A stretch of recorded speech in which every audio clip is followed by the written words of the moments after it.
Mix 96.5, it's the morning mix. Sarah Pepper, Jeff Sheen, and Lauren Kelly. She has her new song out, Love So Soft. We were the first to play it for you. No, Kelly Clarkson! Ooh, it's Kelly Clarkson. Good morning. How are you? Good morning. The better question is, how are y'all doing? We are doing well. Ironically enough, it's supposed to rain again this week, but it's nothing like Hurricane Harvey was before. Yeah, but you're just like, really, let it go with the rain. Yeah, the least favorite person right now is the meteorologist who made that forecast. She timidly walks out on the screen. She's like, hey, guys. Just wanted to chat with you real quick about some rain. Okay, bye. You know what really gets me is when I see people, your fans, Kelly, who come up to you and they're like, I was listening to you when I was 6 years old. And, now they're 20 years old. That's got to be the craziest yet greatest feeling. Oh, totally. I mean, and it's kind of cool, too, because I always love, like, people always have, like, a generation thing. It's always, like, their family. Let's say it's, like, 3 women at the mall, and it's, like, a mother, daughter, grandmother, and they all love a different song of mine. Like, they don't, they all don't love the same songs, but they all love something different, and it's, like, it's kind of cool. It's a compliment, the highest compliment. This is the thing as an artist, especially because, you said you started out when you were 19. You're 35 now. Every time you come out with something new, people have an expectation every single time. And when they told us that you had a new song coming out, we were all literally in here at 3 o'clock in the morning waiting for that song to come down. And the minute it came down, like you could just see all of our eyes were so pumped because it's so you but not you at the same time. Well, I mean, it's the first record I've made outside the Idol contract, so it's, it's not an arranged marriage, so I definitely got to do exactly, this whole record is exactly what I wanted. It's 100% me. Because, not just with me, I think with everybody in whatever you do in life, whatever your job or vocation is, we have to compromise a bit. And this record, I didn't have to compromise at all. It's just full on, a soulful urban pop sound is what I wanted, and it's what we did. And I love that people are digging it, because if you did watch me on Idol at all, it was definitely, a bunch of soul music. There was definitely a bunch of soul music coming out of me. And those are all the songs that I covered. So it wasn't far-fetched, I don't think, but it's just a very big departure from the pop rock kind of sound that people have been used to for a while. So I saw this thing online. First of all, I got to find out if it's true that when you were choosing songs for the album, that one of your inspirations was Big Little Lies. And that kind of struck me because it won like a boatload of Emmys last night. So first, is that true? And second, like, if it is, what is it about it that was like really speaking to you? It's half true. Okay. I did write a song because I was inspired by, not the movie. I actually read the book a couple years ago, but I've never been around or experienced domestic abuse. But reading this book, the first time my eyes were opened up in a sense of how Leanne Moriarty wrote this, and I felt like that book did such a great job that it touched me so much that I wrote a song about it. But the song I wrote about it isn't on this album because it doesn't fit with the vibe of this album. I don't know what's going to happen with the song. It's a really good song. It's just not soulful urban pop. You know what I'm saying? Huh. Yeah. So it just didn't fit. But I did write a song. I don't know if y'all read the book or saw the. No, I read the book and saw the show. The show is a little bit different than the book, though. There are a lot of differences I noticed. I didn't see the show. I wish I have to see it. I just, honestly, we have 4 children, and I was making a record, and I just you didn't have things time. to do? Oh, I don't have any kids or alive, so Kelly, I've seen them both. Have you seen it? And I was like, no, but I read the book. The book is actually better than the television show. It does a better, not that the television show is not great. It doesn't even matter how great of an actress or actor you are. I feel that books are always better than anything, and that's because your mind and your imagination doesn't have a budget. You know what I'm saying? Right. Yeah. By the way, as a father of 3, I love that Kelly's like, man, I've got 4 kids. I didn't have time to watch the TV show. It's the opposite for every other parent. Like, read? When do we have time to read? I'll just watch the TV show for 30 minutes and I'll get the whole thing. I mean, that's true, Kelly. When did you actually have time to read an entire book, especially with 4 kids? We'll get to that, plus the new album. We hear you got a children's book coming out.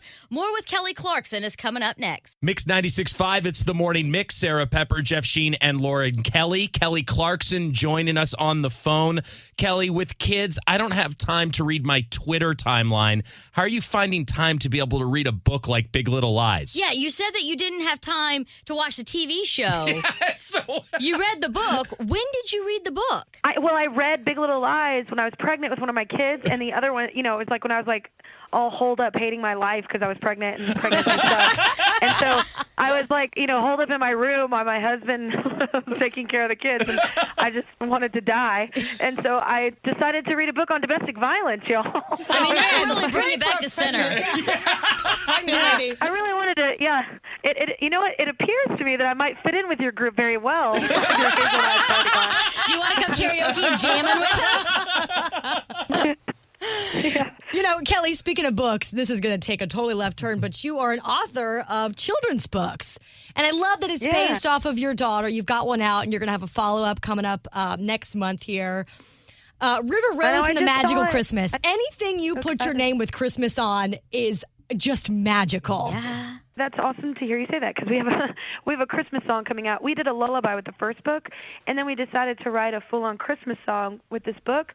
And it was actually just supposed to be for people buying the book that would be into their kids singing it, and then it ended up being this huge awesome song. We were like, wait, so we're putting out a Christmas song this year too. Yeah, it's been really fun. It's fun because it's magical, right? And you get to be a kid again. Well, it was so funny. I think I saw some video of your daughter just rocking out with those big headphones while you were performing.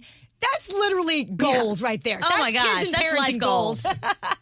I'll tell you what, though, it's hilarious because there's pictures of her just flat on her face taking a nap while I'm performing. So we've got every range of emotion with her because, she's little. But they love music, and I mean, of course they do. They're around it all the time. Is that something that you think that you'll kind of push with them, or you'll just kind of let them find their own way if music is their passion? Oh, I mean, I'm definitely going to push music on them just to love music because I think it's such a strong form of communication. It's such a bond you can create with people you don't even know, but you can relate with this one song you both happen to like, So I definitely want them to be into music, whatever genre they want to pick, but I definitely would not like them to be an artist. I mean, I love what I do, but I don't know that I would want this road for my kids. I came with a very thick armor. Yeah. From childhood. I can brush things off a lot, and I can take a lot of punches, but I don't think it's meant for everybody. So I don't think any parent is like, yay, be in the public eye. Right. I don't think any true parent would really want that for their kid unless they really wanted it, which obviously I wouldn't stand in the way. Well, and obviously you have a very thick skin because you are my internet troll stopping spirit god. Because I want them to know there's a person behind that. Who cares what somebody thinks about you? See, that's what I'm saying. And now that the kids are back at school and bullying is such an issue, from Kelly Clarkson, your advice to these kids that face those trolls every day, what would you say to them? We have a 16-year-old girl and a 10-year-old boy as well that already deal with stuff like that, especially our 16-year-old. And I mean, I'm real with her, man. I'm like, she was complaining because somebody was rude and being pretty cruel, and just spreading lies and saying stuff that, dumb people do. And I looked at her and I said, yeah, I'm really sorry, but this is only going to get probably worse. Oh. This is your first experience. So right now you should learn that not everybody's going to like you. So just, let it go. People are mean. Don't let it ruin your day because they're going to win. You know what I'm saying? That internet troll that pissed you off, I feel like you just Dr. Phil'd me. Well, no, but I just mean they're getting a lot of gratification about pissing you off. And who cares? They're probably unhappy and sitting behind their computer and, total tools. So, who cares what they think? Well, yeah, and as a parent, how do you not kick those other kids' Sorry. No, I will tell you that is hard as a parent because you're like a mama bear a bit.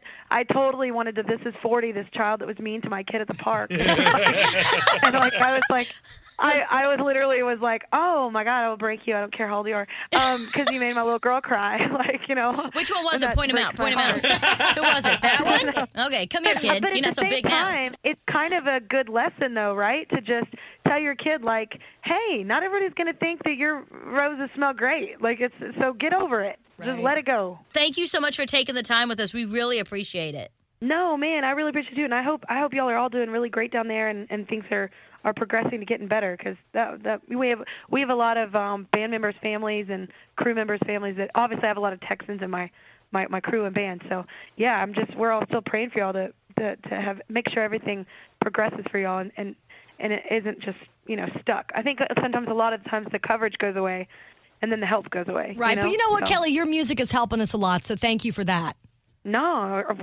Sarah, no, you know what? Sarah made a mention. She said everybody has their gift, what they can do. Yep. JJ Watt did all this great fundraising. We gave out a bunch of information, but Kelly, you got the gift of music, and that's amazing. Oh, thank you. I'm telling you, when I drive down to Dickinson to drop off supplies, in my car is, here I am, once again, I'm jamming Barney's Alive. Girl, you were on key and everything.